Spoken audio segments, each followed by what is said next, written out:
ശിവീരന്മാർ പ്രത്യേകം ശ്രദ്ധിക്കുക. ഭക്തജനങ്ങൾ സൈഡിലേക്ക് മാറി നിൽക്കേണ്ടതാണ്. കപ്പേളയ്ക്ക് അഭിമുഖമായുള്ള റോഡിലാണ് ഗജവീരന്മാർ നിൽക്കുക. യാതൊരു തരത്തിലുള്ള പ്രശ്നങ്ങളുണ്ടാകാതിരിക്കാനായിട്ട് മൃഗസ്നേഹികളായ നിങ്ങൾ പ്രത്യേകമായിട്ട് ഗജവീരന്മാർക്ക് കൃത്യമായിട്ട് പരിശ്രമം വണങ്ങുവാനായിട്ടുള്ള അവസരം ഒരുക്കി കൊടുക്കേണ്ടതാണ്. ഗജവീരന്മാർ പരിശുദ്ധ മാതാവിന്റെ എല്ലിടിയാൽ മുഖരിതമായ കിഴക്ക് ഭാഗത്തിന്റെ 3 ഗജവീരന്മാർ ഇതാ പരിശുദ്ധ അമ്മയെ ഉണങ്ങാൻ തയ്യാറായി നിൽക്കുകയാണ്.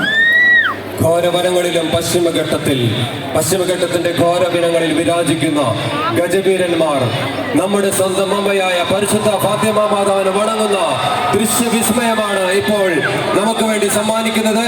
നാൽക്കാലികൾ പോലും പരിശുദ്ധ മാതാവിനെ വണങ്ങുന്ന അത്യപൂർവമായ ആ കാഴ്ച, തുമ്പിക്കൈ ഉയർത്തിക്കൊണ്ട് മസ്തകം ഉയർത്തിക്കൊണ്ട് പരിശുദ്ധ ഫാത്തിമ മാതാവിനെ വണങ്ങുന്ന കിഴക്ക് ഭാഗത്തിന്റെ ആനകൾ വണങ്ങുന്ന കാഴ്ചയാണ് നാം ഇപ്പോൾ ദർശിച്ചത്. അടുത്തതായി പടിഞ്ഞാറ് ഭാഗത്തിന്റെ ആനകളാണ് പരിശുദ്ധാമ്മയെ വണങ്ങുന്നതിനു വേണ്ടി കപ്പേളയ്ക്ക് കവാടത്തിന് സമീപത്ത് എത്തിച്ചേരേണ്ടത്.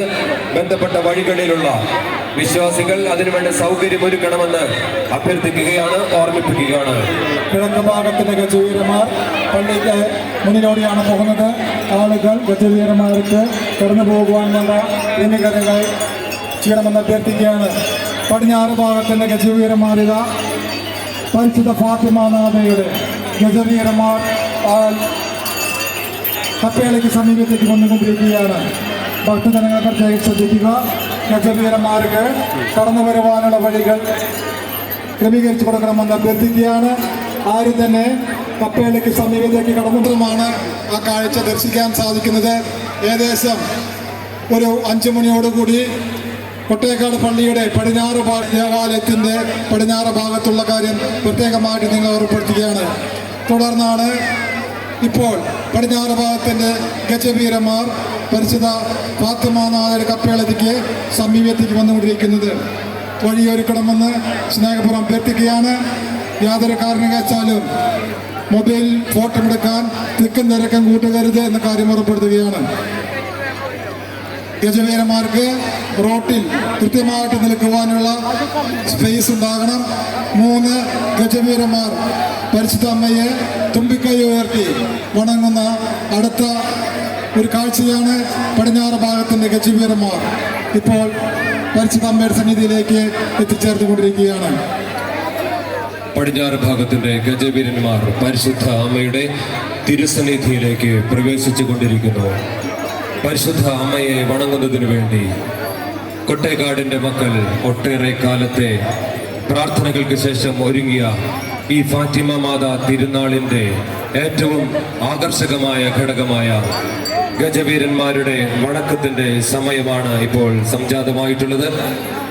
സൈനിക മാർച്ച് പാസ്റ്റിന് പോലും വെല്ലുന്ന രീതിയിൽ ക്രമാനുഗതമായി പടിഞ്ഞാറ് ഭാഗത്തിന്റെ ഗജവീരന്മാർ പരിശുദ്ധ അമ്മയുടെ തിരുസ്വരൂപത്തിന്റെ മുന്നിലേക്ക്, തിരുക്കപ്പേളയുടെ സമീപത്തേക്ക് മന്ദം നടന്നു നീങ്ങുന്ന കാഴ്ചയാണ് നാം ദർശിച്ചു കൊണ്ടിരിക്കുന്നത്. ഉടനെ തന്നെ 3 ഗജവീരന്മാരും നാൽക്കാലികളായ 3 ഗജവീരന്മാർ പരിശുദ്ധ അമ്മയുടെ സർവചരാചരങ്ങളുടെയും സൃഷ്ടാവായ പൊന്നുതമ്പുരാന്റെ അമ്മയെ വണങ്ങുന്ന തുമ്പിക്കൈ ഉയർത്തിക്കൊണ്ട് മസ്തകം ഉയർത്തിക്കൊണ്ട് വിനീതമായി നമ്മുടെ അമ്മയെ വണങ്ങുന്ന കാഴ്ചയാണ് നാം ഇപ്പോൾ ദർശിച്ചു കൊണ്ടിരിക്കുന്നത്. പടിഞ്ഞാറ് ഭാഗത്തിന്റെ ആനകൾ കപ്പേളയ്ക്ക് അഭിമുഖമായി നിന്നു കഴിഞ്ഞു. ഇത് പരിശുദ്ധ അമ്മയെ 3 ഗജവീരന്മാരും ഒന്നിച്ചു വണങ്ങുന്ന കാഴ്ച.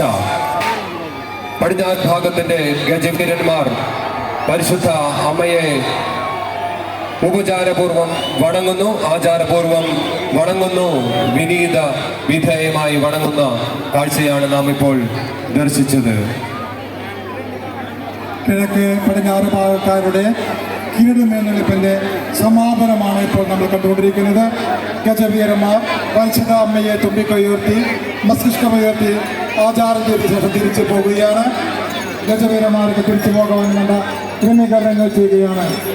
ദേവാലയത്തിൽ നിന്ന് പരിശുദ്ധ കുർബാന കൊണ്ടുവരുന്നുണ്ട്. ബന്ധപ്പെട്ട വോളണ്ടിയർമാർ ദേവാലയത്തിൽ നിന്ന് പരിശുദ്ധ കുർബാന കൊണ്ടുവരുവാനുള്ള ക്രമീകരണം ചെയ്യേണ്ടതാണ്. ഭക്തജനങ്ങൾ പ്രത്യേകം ശ്രദ്ധിക്കുക. പള്ളിയുടെ മുൻവശത്തുള്ള ഗ്രൗണ്ടിലൂടെയാണ് പരിശുദ്ധ കുർബാന കൊണ്ടുവരുന്നത്. അതുകൊണ്ട് അവിടെ അതിന് വേണ്ട ക്രമീകരണങ്ങൾ വഴിയൊരുക്കണമെന്ന് സ്നേഹപൂർവ്വം ഓർമ്മിക്കുകയാണ്. പരിശുദ്ധ കുർബാന കൊണ്ടുവന്ന തുടർന്ന് സന്ദേശവും പരിശുദ്ധ കുർബാനയുടെ ആശീർവാദവും ഈ കപ്പയിലുണ്ടായിരിക്കുന്നതാണ്. സന്ദേശം നൽകുന്നത് തൃശ്ശൂർ അതിരൂപതയുടെ വികാരി ജനറൽ ജെയ്സൺ അച്ഛനവിടെ എത്തിച്ചേർന്നിട്ടുണ്ട്. ഏതാനും നിമിഷങ്ങൾക്കുള്ളിൽ ഇവിടെ സന്ദേശം നൽകുന്നതാണ്. ഒപ്പം ഏറ്റവും ഭക്തിനിർഭരമായ ദിവ്യകാരുനാഥനെ കൊണ്ടുവരുമ്പോൾ അവിടെ വഴിയൊരുക്കണമെന്ന് സ്നേഹപൂർവ്വം അഭ്യർത്ഥിക്കുകയാണ്.